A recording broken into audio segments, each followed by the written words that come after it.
L'activité économique nationale a progressé de 5,5% en 2024 contre une estimation de 3,6% en 2023 selon le rapport de suivi et de développement. L'inflation est restée en dessous de la norme communautaire de 3% au maximum. Elle s'affiche à 2% en 2024 après 0,7% en 2023. En ce qui concerne la production industrielle totale d'or, elle se situe à 42,736 tonnes en fin octobre 2024 selon la Direction générale de l'économie et de la production. Au niveau des finances publiques, la prévision de recettes de budget de loi de finances pour l'exécution du budget de l'État exercice 2025 est estimée à 3 149,8 milliards de francs CFA.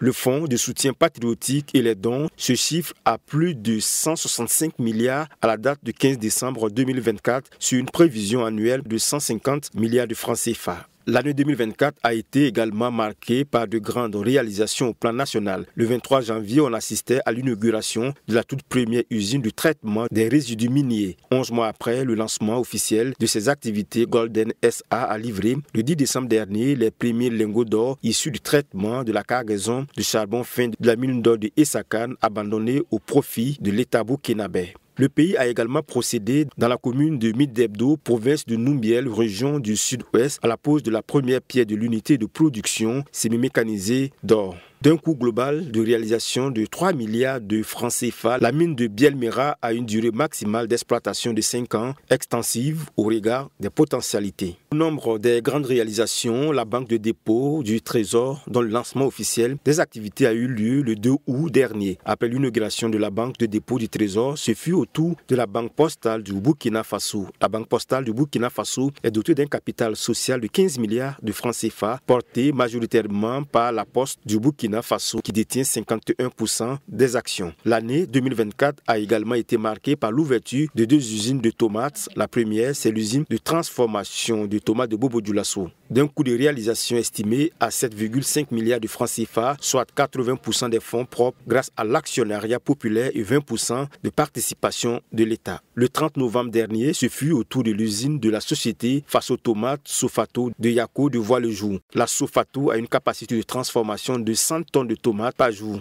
Le coût global d'investissement de ce projet s'élève à plus de 5 milliards de francs CFA. L'Agence pour la promotion de l'entrepreneuriat communautaire, APEC, a contribué à hauteur de 400 millions de francs CFA. Et puis, dans 4 ans, sortira de terre dans le quartier Ouaga 2000, Bukindi Business Center, un projet d'envergure destiné à redessiner le paysage urbain de la capitale burkinabé et d'en faire un pôle d'affaires majeur en Afrique de l'Ouest. La pose de la première pierre, marquant le coup d'envoi de ce complexe immobilier, est intervenue le 29 octobre 2024. Ce projet est estimé à plus de 320 milliards de francs CFA.